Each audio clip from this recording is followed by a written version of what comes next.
น้องไอ้พ่อก็น้องชายหล่าโจมมาอันนั้นเหลืองมันที่โบแมนตัวเองเลยนะเรื่องให้เนาะเหลืองแห้งกับเป็นอู้เมาละอู้เมาเรื่องให้แล้วยังเป็นตัวเองเอาอ๋อเนี่ยเอาพอมาเสร็จนั่งได้บ่หรือบ่ได้ไหนส่งลงไม้พอนุ่งเลยส่งแต่ยาวพอเลยไหนส่งหอยเลยเชื่อนี่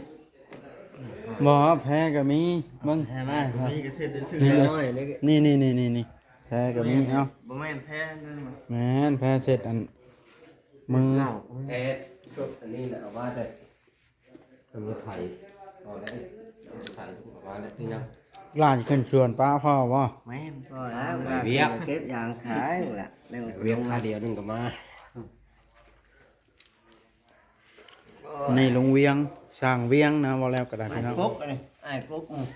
นั่นแหละจังหวะสร้างเวียง นี่น้อง ไอ้ หล่า กกหมู่ลุไอ้ใหญ่หมู่อันนั้น จำพิธี ลุงจานลุงพุกไอ้น้ำผู้ทิศลุงเวียงอันเนี้ยนี่มาสบายก่อนลุงพุก สวัสดี เฮ็ดหยังเนี่ยไป บุพาตีล่อกันวะ ไปนั่งทำการสิถ่ายรูปนี่ ตีชั้นโลก ว้ายนั่งลงย่ำพอเลี้ยวขึ้นแน่พ่อโอ้ยได้นี่นะเนาะ แล้วยังก็มากินน้ำกันบ่เห็นไหมนะ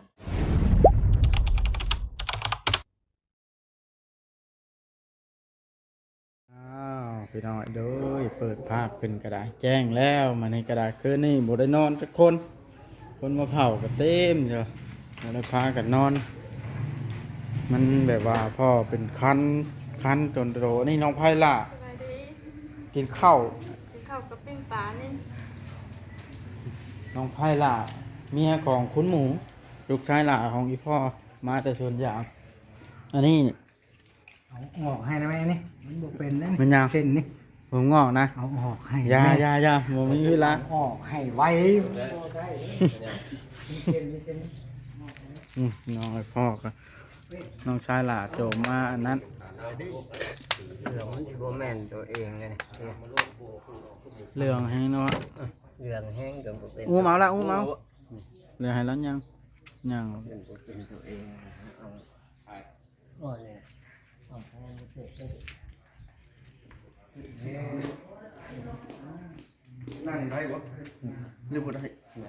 ส่งลงไม้พอนุ่งเลยส่งแต่ยาวพอเลยไหนส่งหอยเลย เชื่อนี่ บ่แพ้ก็มีมึง แพ้ไหม มีก็เชื่อ น้อยเลย นี่แพ้ก็มีเอ้า บ่แม่นแพ้นั่นบ่ แม่นแพ้เสร็จอันมึง แพ้ชุดอันนี้แหละเอาว่าแต่เป็นรถไถเอาได้รถไถเอาว่าแล้วที่ยัง หล่าขึ้นชวนป้าพ่อบ่ แม่น ก็แล้วเวียกเก็บยางขายแหละเวียกค่าเดียวนึงก็มา นี่ลุงเวียงสร้างเวียงนะบ่แล้วก็ได้พี่น้อง กุ๊กนี่ไอ้กุ๊ก นั่นแหละจังหวะสร้างเวียง นี่น้อง ไอ้ หล่า กกหมู่ลุไอ้ใหญ่หมู่อันนั้น จำพิธี ลุงจานลุงพุกไอ้น้ำผู้ทิศลุงเวียงอันเนี้ยนี่มาสบายก่อนลุงพุก สวัสดี เฮ็ดหยังเนี่ยไป บุพาตีล่อกันวะ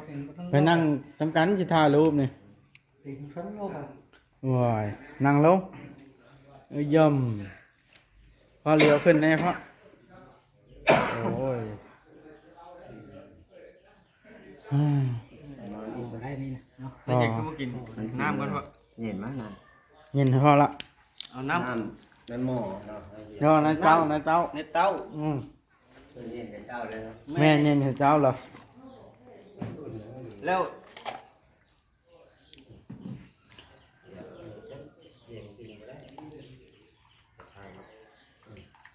น้ำตก เอาโอ้กำลังเมื่อเพื่อนพี่น้องเลยพาวไผ่เอาหาเตียวพอกินน่ะฮะ ใช่ พี่ชายมาแล้วอยากถามชาวบ้านอะไรไปดิ มันฮอต งานนี้เป็นดาวเทียม ฮ้อนลิ้นเลยครับ กินทิ้นก็ ถ้าพ่อกินหยังได้พ่อลองกินปิ้งปลาเบิ่ง ก็ สิกินหยังคะ ไปกินน้องควายเด้ ยังอยู่วะ เอางัวสลับหรือลงควาย ต้องควาย ควาย ลุงชายเอามาวานนี่เอามาวะได้แต่มื้อนั้น ควายเอาก็ได้ กินยังสุดคันส่วนมีเป็นมีลูกไอ้ คืนนี้บ่ได้นอนเอาโบรถมาถูพี่น้องเอ้ย ถูส่งเห็นบ่ แป้งถูส่งมาแล้วถูเบิดคืนจนแจ้งแสบตาอยู่หั่นน่ะนี่ถูอยู่ถูพอจนบาดเป็นวึกเป็นแผลแบบนี้ตามต้นโต ส่งขนาดส่งยังขาดเนาะ คำบ่ถูแล้วพัดให้ถู น้ำไม่ทิ่มบ่พ่อ เพราะว่าคานคายเด้พี่น้องเลย กินยาเรื่องยา มันบ่จากความเช่นนั่นเด้อันนี้อ้ายอีพ่ออ้ายแท้ๆพ่อลุงซื่น เล่าเด้อจริง เนี่ยแหละ ต้มปลานิ้นนะ เนี่ยแหละของวันนี้มีหาเราเป็นแขวเลย ให้กินเลยข้าว ไม่หลับนะ นี่คนก็มาเยี่ยมกลางคืนนี่เต็มพี่น้องเลยบ่ได้นอน คนมาเยี่ยมเต็มนอนเดียวตาดอยู่นี่แหละเฮากำลังงานพอพี่น้องเลยนี่รถกะเกียมเตรียมมาเพราะว่าคันนี้มันไปบ่ได้มันเป็นคุ้มกับคันนี้มันตามรถพอคันนี้รถบาวอดมาก็ออกมาเตรียมที่ไปพาพ่อไปที่พุ่นโอบอีกแล้วแล้วการบ้านไหน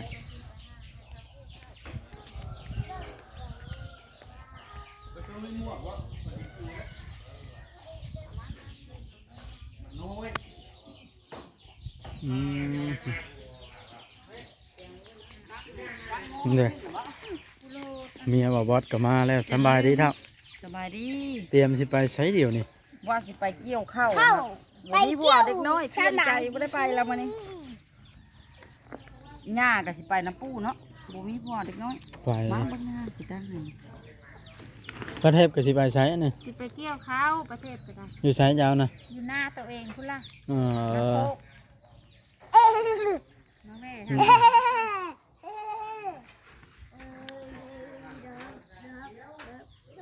เศร้าใจพี่น้องเลย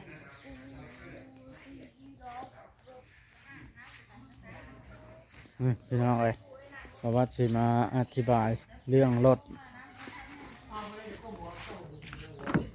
โอ้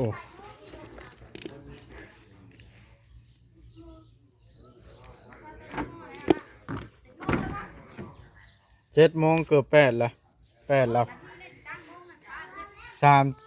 36 นาทีตั้งหลัด38พุ่นละ3จะตั้งแล้ว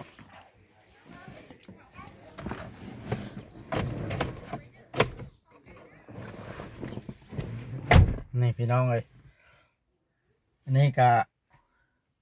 เตรียมสิมาเอาพ่อไปหาหมอตาโทรศัพท์ตั้งกล้องไว้กันพี่น้องอาจจักสิว่าในๆละมันบ่จักความเห็นเลยดิตั้งหลักแล้วป่ะพาพ่อไปหาหมอมานี่นะเลยเอารถมาจอดเตรียมเอาไปพี่น้องเอ้ยสาเหตุเอารถออกมานี่ก็ได้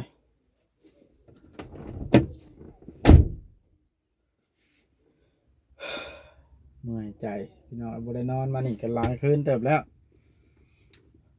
อาจสิบ่เห็นทั้งบ่าวบอสและบ่าวโอลิไปถ่ายคลิปช่วงนี้นะพี่น้องเอ้ยรายละเอียดเรื่องรถคันนี้เนาะ FC ก็ว่าจะรู้จักรายละเอียดบางท่านบ่ทันฮู้ก็มีหั้นนะเนาะบ่าวบอสก็สิมาอธิบายมา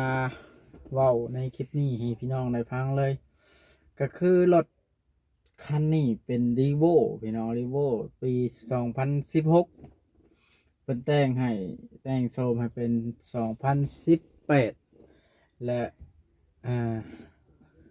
ราคาบ่วัดก็ได้ถอกไปก่อน 230,000 บาท คือบ่ว่าเว้าล่ะพี่น้องเอ้ยมันจำเป็นมันอยากได้เมียก็ได้มาขายเครื่องว่าซั่นเห็นบ่จิตเพิ่นไปขายเครื่องกับเมียเพิ่นคือว่าพอได้อะนะนี่ก็มาขายเสื้อผ้าเนาะพอได้มาพรแล้วก็มาปิ่นปัวพอมาไปก็เงินวางดาวนี่ก็ทองตรงๆถ้าขายทองเมียทองที่บอบอสน่ะเอามั่นเพิ่นตั้งแต่อัน แต่งเพิ่นเมื่อละแต่ขาวทอง20,000 ปลาย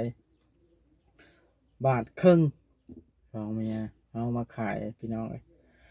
มือเขาไปขายนะบาทหนึ่งต่อ70,000เด้พี่น้อง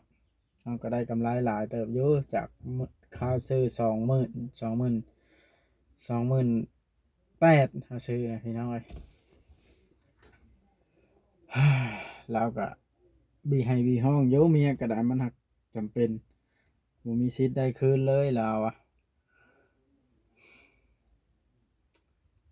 อะไรก็สู้ต่อไปพี่น้องเลยได้จังส่งแล้วถ้าบ่ได้เลยก็บ่ได้ส่งแล้วพี่น้องเพราะว่าเฮาก็เป็นหนี้ไฟแนนซ์เพิ่นเด้เดี๋ยวนี้เอารถมาคันนี้เพราะว่ารถน่ะเฮาเป็นหนี้อยู่800,000 ปลายเดี๋ยวนี้ฮะรถเพราะว่าเฮาถอกเดือนหนึ่งเดือนละ14,000 ปลายพี่น้องต่อนะกันถอกหน่อยแห้งแพงกว่าหันนี่ยังเป็นล้านปลายแล้วพี่น้องรถอยู่ลาวมันจะแพงแบบนี้คันใช้ชดกับบ่แพงแล้วมัน700,000 ปลาย750,000เพิ่นเรียกรถคันนี้จ่ายชดแต่ว่าเฮาผัดบ่มีเงินจ่ายชดผัดอยากได้พี่น้องเอ้ยคิดในใดละ เมียบอกเร่งอย่าให้เก็บเงินมาซื้อทองแทนลาวอ่ะมันสิมีเวลาเก็บบ่บัดเนี่ยเนาะพี่น้องเพราะว่าทันมาพรรถนี่ก็สาธุย่อมือแล้วพี่น้องเอ้ยเฮาก็เอามาคันนี่ก็เอาไปช่วยเหลือคนทุกข์ยากแน่พี่น้องเอ้ยเพราะว่าเวลาผู้รักผู้ใหญ่เพิ่นใช้งานใช้เฮาเนาะมาหันไปนี่แก้เครื่องของเป็นไม้พากระจาดบ่อข้าวสารเครื่องไปฝากไว้ตอนคนบ่มันก็สิบ่ยากถือนะพี่น้องเอ้ยไปไกลก็ได้รถมีรถใหญ่เด้เนาะอันนี้ก็ภาคถึง FC ทุกท่านเนาะอย่างไรก็ให้เป็นกำลังใจให้ทางบวัดหน่อยเด้อพี่น้องเนาะบวัดก็เจ็บในเติบละรอบนี้กันสมมุติว่าดาวมาภายใน 4-5 เดือนสมมุติว่า 2-3 เดือนละภายนั้นเขามาเอาคืนนี่ก็สมมุติ FC บ่เบิ่งคลิปให้เนาะบ่ได้ยอดวิวหรือว่าเมียก็ขายเครื่องบ่ได้ก็จบเขามาเอาคืนพี่น้องเอ้ยภายนั้นนี่เพิ่นมาเอาคืนไป 200,000 ที่เฮาไปวางกันได้ถิ่มศูนย์เปล่าแบบบ่มีหยังพรในเดือนหนึงตกอยู่500 เหรียญพี่น้องเอ้ยถ้าตีเป็นเงินดอลลาร์พร500 เหรียญเดือนละ10 ล้านกีบนักไก่อันนี้ก็คลิปนี้เขามาเยี่ยมยามพ่อก็เลยFC เพิ่นถามเข้ามาเรื่องรถก็เลยอธิบายเรื่องรถให้ฟังพี่น้องเลย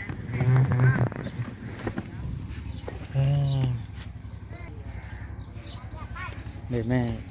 อีเดียเนี่ย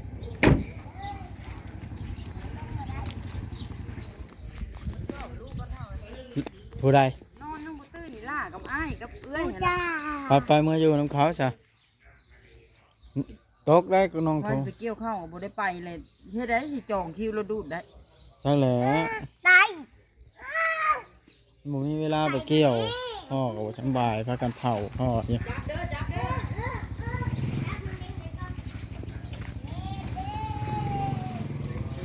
ไปเย็นวางพ่อก็เตรียมไป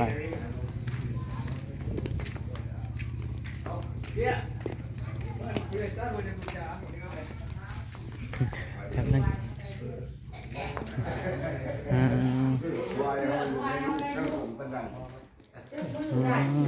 านอนอยู่เพื่อนพี่นั่นคือมันหลับได้ก็ อันนี้ก็อ้ายอีพ่ออ้ายแท้ๆพ่อคือกันพี่น้องลุงซื่นลุงสายแล้วก็อีพ่อเสื้อนี่ยัง3คนเท่านี้ คาดได้สิ กาหันไปเบิดแล้วอะไรโรงเรียนก็ได้ อันนี้ก็คาดได้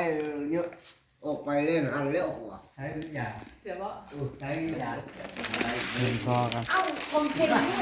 พ่อกับแม่กินน้ำกันใช่ไหม กองติดยังมาบ่หาใครเนี่ยกองติด เพราะกินได้เนี่ย มันบ่ติด อยู่นอกบดน่ะ แล้วกินดีดอกเด้ ที่นี่ อุ่นนะน้ำอุ่นนะ หา สี่พ่อพี่น้ บ่ อง มีกองนั่นมันก็บ่มียาด้วย เสียงยังดังอยู่หักย่างบ่ได้แล้วเนาะ หาไหม ยักษ์เข้าไต่ยังมา เหลืองแห้งแล้วพอยที่ว่าอะไรทำท่าเคมินเนาะ มาเอา ซ้ำปิดดิบ น้ำบ่พอ เอา เงียงเลย เงียงมั้ยไม่ใช่หานี่เห็นกองติดบ่มีเลยอย่าอัดมันผ่ามันไว้อัดป่องมัน เอามาเฮ็ดบ่ได้นะ เท่านั้นได้ ว้า นะครับไปล้างมือนะครับ ล้างมือใส่นี้ เอามือใส่ป้า สดร้องเบิ่งดูพ่อทำนั่น พอแล้วมันสิห้า เอาไว้กิน ไว้ ดี กินอีกแล้วว่ามา เออย อมกิน ยอมกินน้องงัว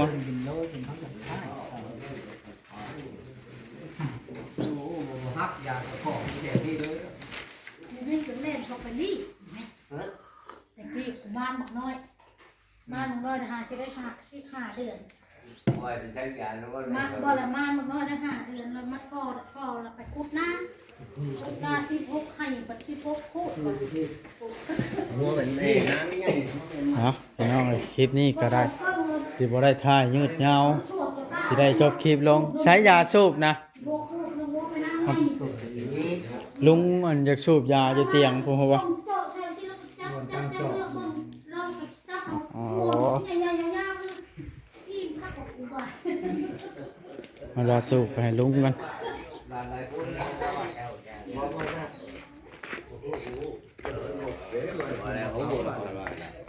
เอายาเอาตัวใดเอา อ่ะ เลือกแกง สูบเมื่อกี้รถไฟฟ้าตัว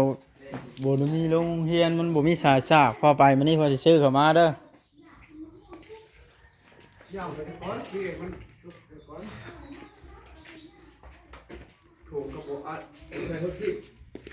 ตัวสิให้พ่อลงช่องดิไปซะเอาโอเคพี่น้องคลิปนี้ก็สิได้จบคลิปลงช่องลูกชายไปโรงเรียนกันรถไฟฟ้าเพิ่นสายสากตายมันเบิดแบตเนาะกิ รถไฟมื้อนี้ ฮะโอเคพี่น้องคลิปนี้จะได้จบคลิปลงซ้ำนี่แล้ว